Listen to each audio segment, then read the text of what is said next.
Čeviņš. Nu ko, kad mammai piemetās slinkumslimība, ja? Nu vai labi, man šoreiz ir mazais bacils iemeties.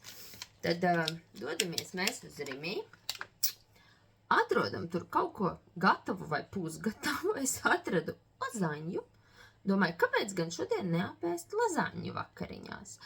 Instrukcijā teikts, ka krāsniņā 30 minūtes aptuveni. Izrādes var arī mikrenē gatavot.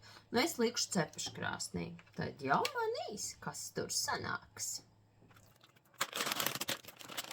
Izskatās tāda ļoti sieraina.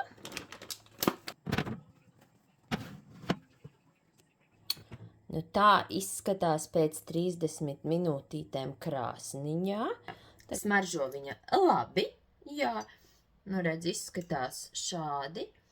Garšu. Nu, ko es lai saku par garšu?